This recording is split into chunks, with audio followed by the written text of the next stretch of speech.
Howdy, all of you delicious people. I am here today to talk about Falcon and the Winter Soldier, episode 3. So, if the first two episodes were very kind of slow and really to show us kind of like, okay, we're really kind of understanding what is gone on for Falcon, what's going on with Winter Soldier now, and then we had an entire episode dedicated to U.S. Agent. Within this show, there was a very much more rushed job to showcase two characters. And those two characters weren't Falcon and Winter Soldier. They were to reintroduce people that we have been familiar with. And for me, I was like, what is even going on in this episode? There is so much to unpack, it's ridiculous. There were so many like action sequences going on within this episode. Not saying that that's a bad thing. It's just there was so much like compounded and packed and shoved into this episode. I was like, God, man, they really went such a slow pace within the first two episodes. Now they're really like, God, we got to get a lot of done. We got to get a lot of stuff done now. So let's ram everything down everyone's throats with this episode. But again, I feel like a lot of people were like, no, I was won over by this episode. I even liked it better than the last two, and so on and so forth. Like, to me, I was just like, man, there's a lot of rush job going on with this episode. A lot of just like, well, we definitely need to just like put everything into this one. And so like we had it to where reasonably we had an entire episode of a lot of action sequences, a lot of spy stuff within this episode. It was really interesting. A lot of investigation and stuff like that. And I'm trying to talk about this in a very cryptic like sense. So the only thing that I didn't quite understand with this episode, I was like, what was the point of having U.S. Agent even in this episode with, of course, Battlestar? I was like, they kind of came up with nothing or came up with Bubkiss. So it was just kind of like, what was the point of even having them in this episode? Plus, really, there was a lot of times where we would have something being planned out methodically, just like, yeah, this is going to work. And then, of course, it doesn't. So pretty much expect for Falcon and Winter Soldier to basically F up every plan. But yeah, so we really had it to where there were some looking back things via previous movies to understand where people have been for X amount of time within this episode. And, excuse me. And also, I thought that this episode kind of gave us a interesting thing of where people are going. I think I can't say anything. I can't say anything more besides that, which kind of sucks. Because if I said anything more, it's basically spoiling the entire episode. So, sadly enough, we don't have an episode with the Flag Smashers. Like, I was expecting there to either be, like, there has to be a villain every single episode. But instead, like, we technically did get a villain, but still, not really. That's the annoying thing. It was just like, yeah, we technically have a villain in this episode, but not really. And so, I don't know. I was just kind of frustrated about the fact that, like, here's yet another episode where we technically don't have a villain really made for this episode. And I'm just kind of thinking, I'm like, well, are we just going to get to the point now where we're just going to have to just toss villains in here just to say, hey, look, we did something, guys. Just because a lot of this episode was kind of just people realistically getting nowhere. It's like, hey, it was kind of like the consolation prize of just like, well, hey, we're going to do a lot of nothing in this episode, but at least you're going to see some old friends, so to speak, is kind of what this episode really was just like, you're going to get the consolation prize of remembering some characters. But other than that, there isn't much in this episode that really helps along the story. It doesn't feel like, and there was some stuff where I was like, oh, okay, well, I think that this episode is going to be like severely predictable to where I'm just going to say, oh, this is when so and so appears, and magically, poof, that's when they do. So I'm like, man, like if I wasn't thinking that this show was predictable before, like I was kind of thinking that a US agent was going to show up in probably the first episode of the show. Like I'm really starting to see now that I'm like, okay, I can almost predict this show. The show is becoming predictable, and there isn't any surprises to be have had of what is to go on with here. And immediately, some people are also kind of helping along the ways of just kind of putting up some random video of just like, oh, well, I think so and so character is going to be this person now because they had alluded to it previously, but now they're really going to enforce it. And technically, they do that within this episode. So let's go into that double five time territory and go into spoilers and go into spoiler time. Spoiler time, it's about that time I'm going to spoil this episode. So we have it to where Falcon and Winter Soldier are to have to go and talk to Zemo. So Winter Soldier goes and talks to Zemo, and Zemo goes and repeats the magical words that had before tried to brainwash Winter to work with Zemo. And we have it to where Winter tells Zemo, dude, that's not going to work this time around. And Zemo's like, well, I didn't want to say these words to, like, Zemo wanted to see if that would get a rise out of Winter, and so that's why he started to say those words, knowing full well they wouldn't be effective anymore. But he was just trying to see if he could get a rise out of him, to see if he could get like, oh no, he's saying the words, not again. So we have it to where it seems that Winter had gone out of his way to deliver Zemo a way to be able to get out of this prison, because we eventually have it to where Sam and Bucky are at this garage shop, and Bucky is talking about every single thing that Zemo is going to do to be able to get out of this prison.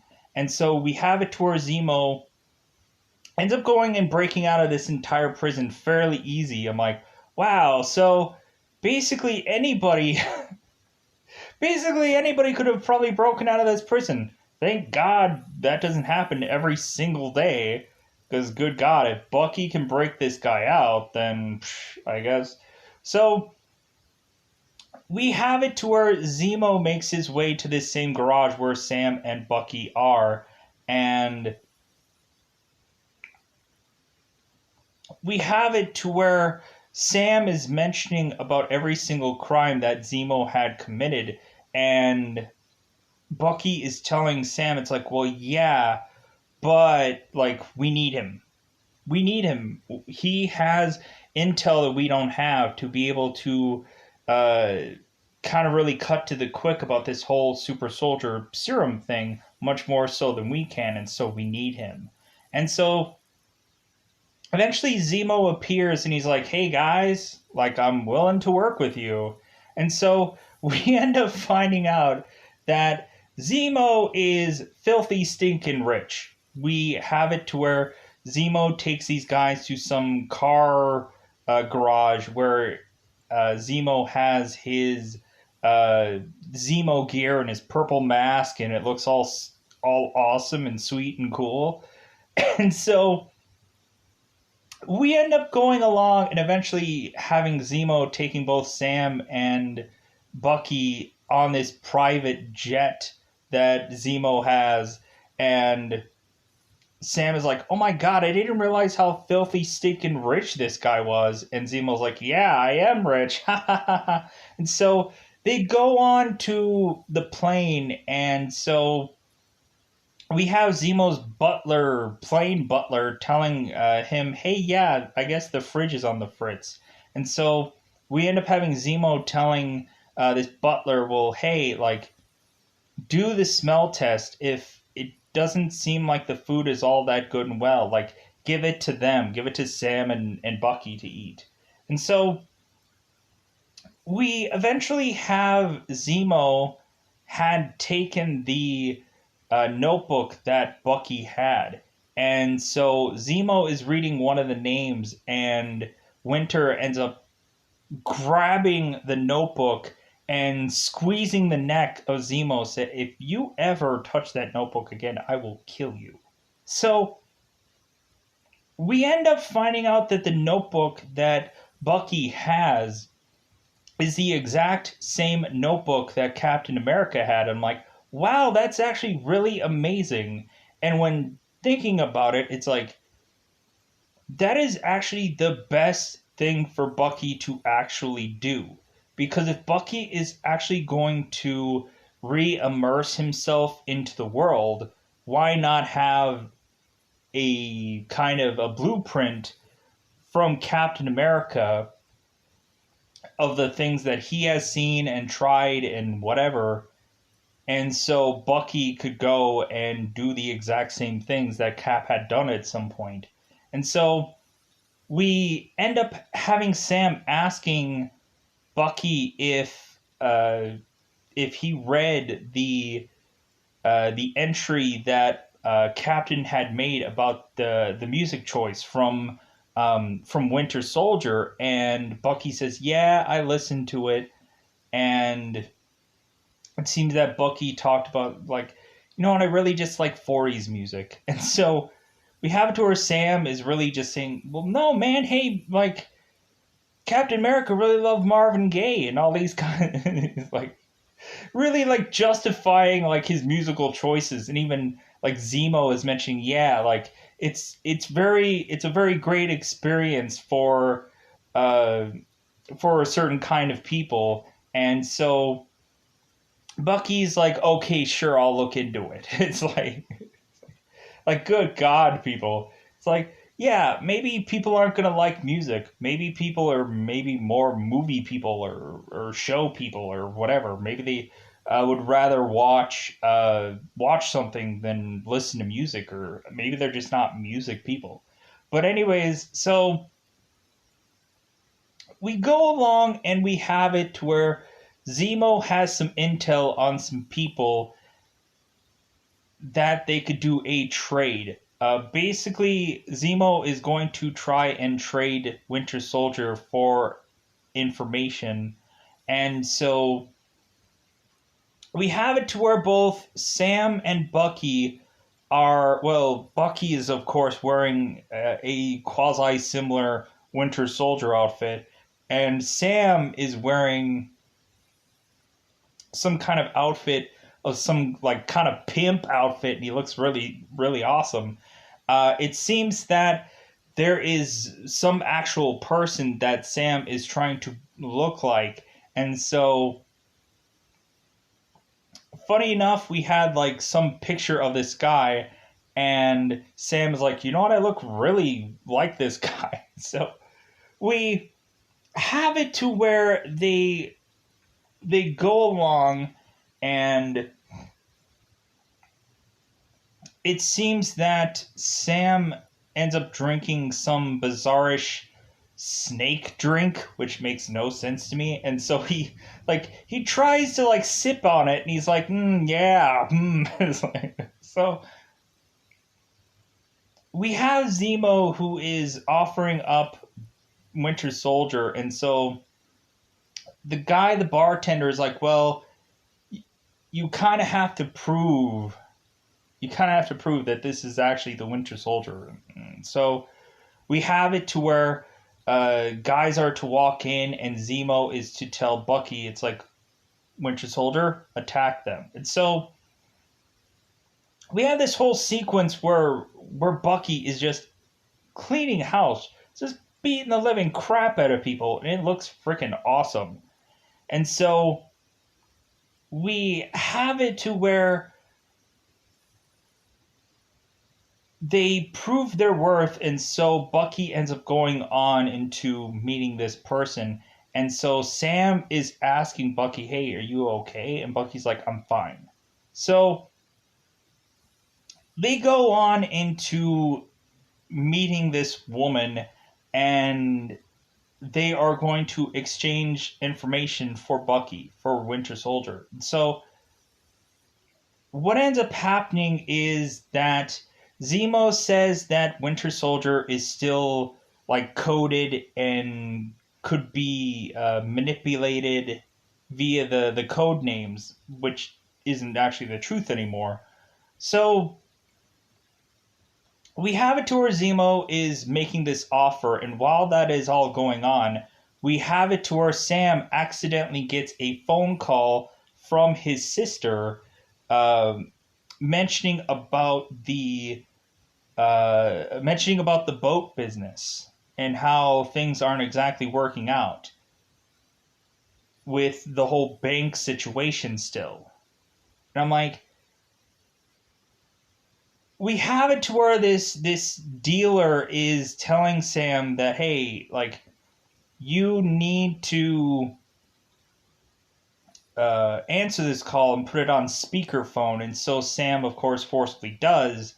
And Sarah eventually calls Sarah Sam.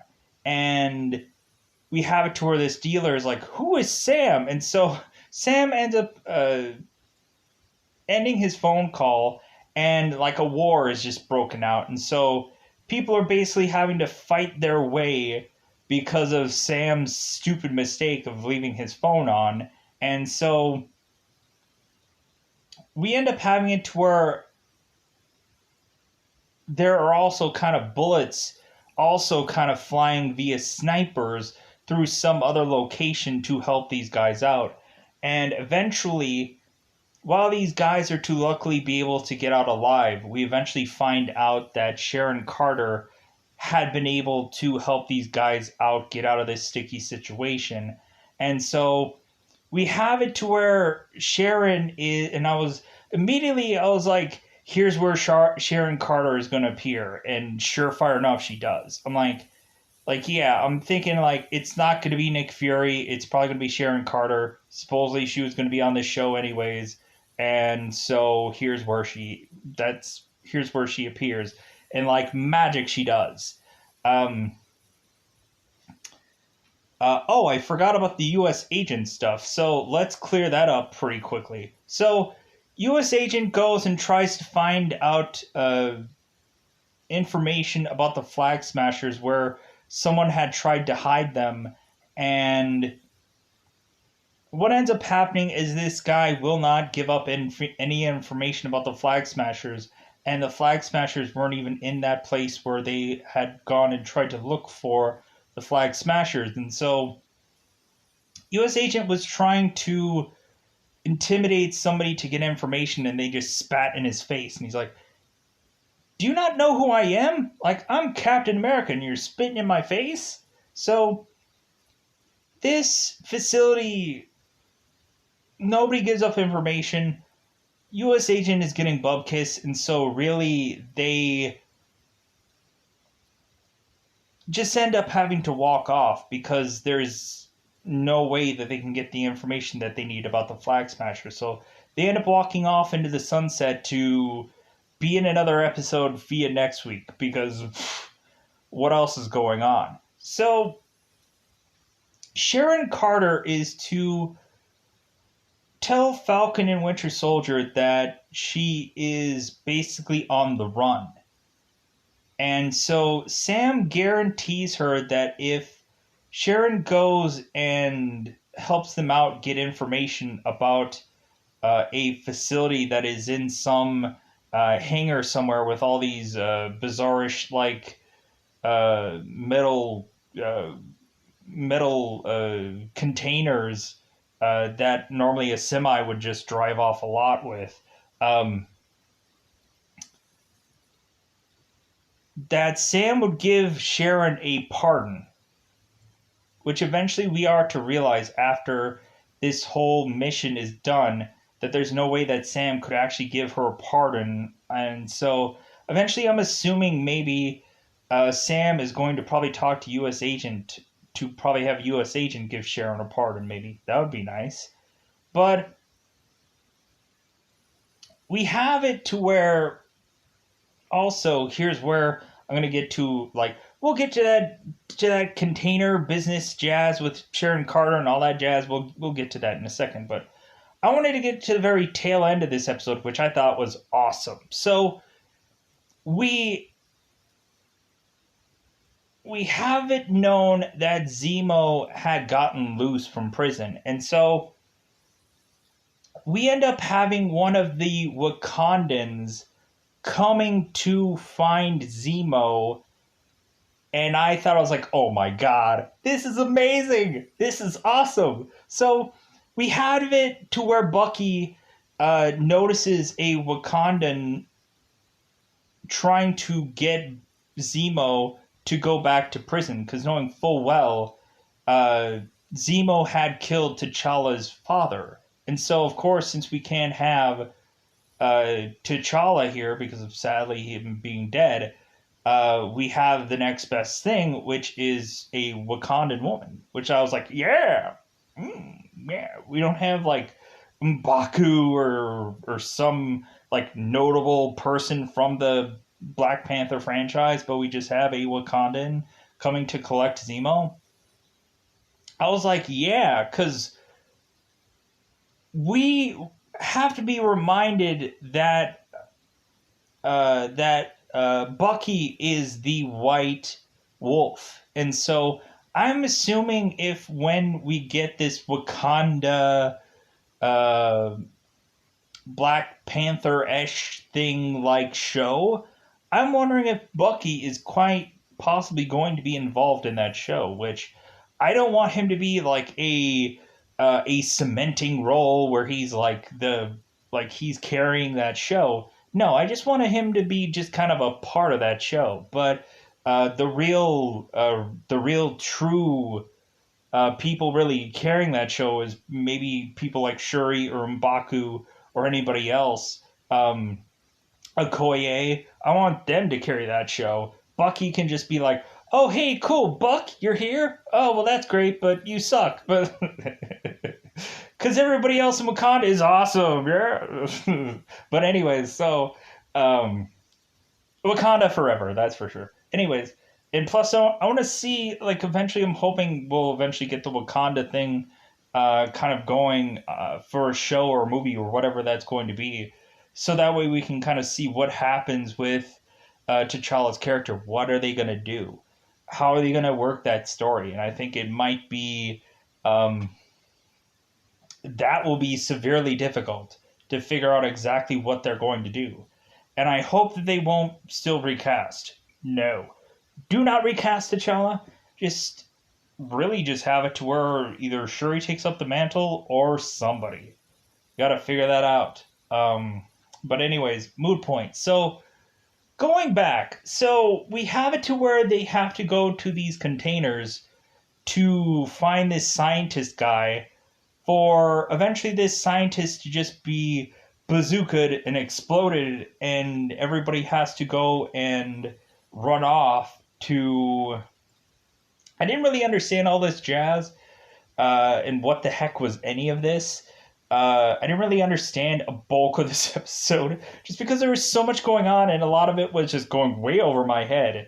Because all I could make sense of was just like super soldier serum, and that's all that made sense to me. So we have it to where, so Sharon is to track down this container, and so they head into this container that is completely empty, but they realize that there is an extension of this container which leads them into some headquarters of some scientist guy who's experimenting on things, I guess coming up with a new super soldier serum concoction.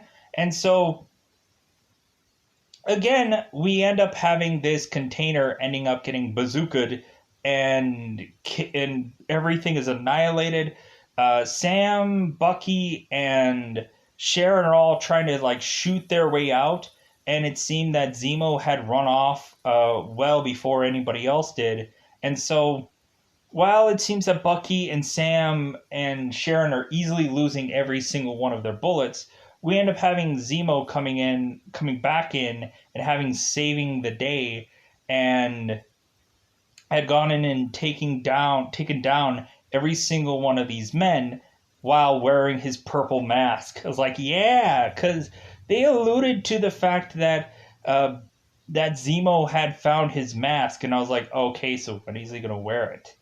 And surefire enough, he ends up wearing it to be in combat. But I guess eventually, when Zemo retrieves both Sam and Bucky, he kind of takes off his mask again. Is like, hey, yeah, hey, look at me, I'm helping out, I'm helping. And so we have an interesting action sequence with Zemo, which I thought was really interesting. But we have it to where eventually Zemo is retrieving both Bucky and Sam, and so we have it to where Sam mentions to Sharon that he's going to make good on that deal, but also when looking back on it, Sam basically is like, yeah, I don't think I'm going to be able to pardon her.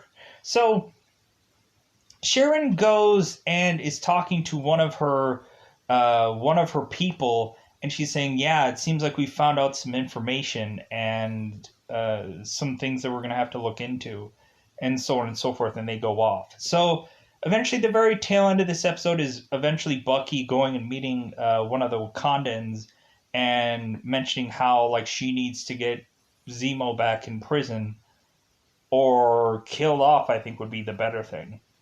I think that would be interesting to have Wakanda eventually coming in here and killing off Zemo, to where it's just like, well, yeah, Zemo got on the loose again, because I'm assuming that's what's going to happen someday.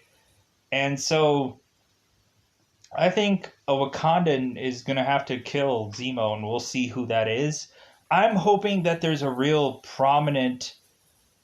it's got to be Okoye, because it's got to be. I was thinking that she should have been in this show somewhere, but I guess not. I thought it would have been it would have been interesting if they would have just brought in Shuri. That'd be kind of nice. And to have it be some kind of closure moment where they're kind of telling us what had happened with T'Challa. You could have had Shuri in the Black Panther suit, and it would have been like, oh my god, this is crazy. But I think they probably want to leave that up to the Wakanda show, or Wakanda movie, or whatever that's going to be. I don't know exactly what the news release was on that for, whether it's going to be a show or a movie. I think it should be a show anyways. But yeah, so we'll see what is to come out of this episode. Again, I really did not understand this episode, to be brutally honest. So if this episode was kind of all over the place, it was because or if this review was all over the place, it's basically because this episode was all over the place.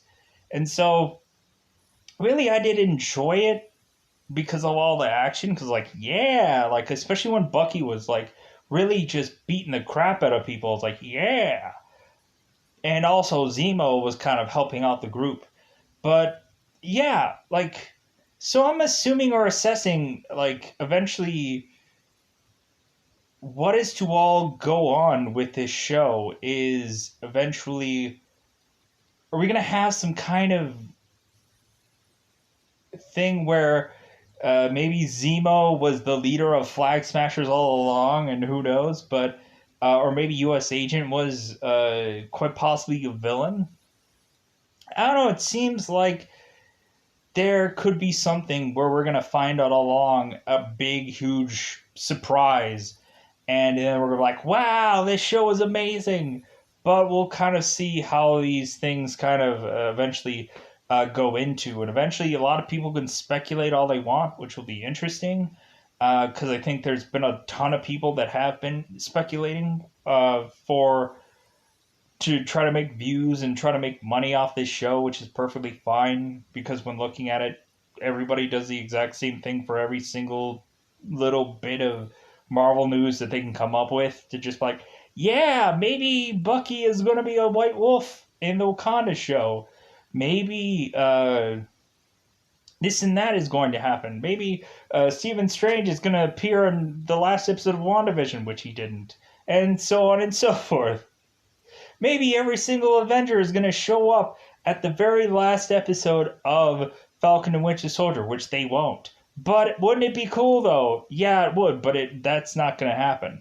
Like, I don't think anything on a big scale is going to happen at the very last bit of this episode. Meaning, I don't think, like, the entire Avengers are all going to show up on this last Falcon and Winter Soldier episode for this show. I was kind of back and forth of thinking, well, maybe they are going to quite possibly have Chris Evans, Captain America, do a cameo. Wouldn't that be nice? But when looking at it, I don't know, I think a cameo would be nice, but man, would that have to... They'd really have to probably shell out the dough for Captain America to come... Or for Chris Evans, Captain America, to come back. Because it's like, dude, like, no, like, the guy's dead. We can confirm that he's dead, even though they've kind of really hinted at the fact that, like, well, nobody's ever really confirmed that he's dead, especially when the pilot episode, we have it to where Sam's sidekick is mentioning, like, well, maybe Captain America's on the moon. Maybe he's still alive. Maybe he's back to being normal Captain America, younger Captain America, and we don't even know. And so on and so forth. But like in the thing that happened after Secret Empire, where eventually Captain America turned old and then eventually turned young again. Who knows?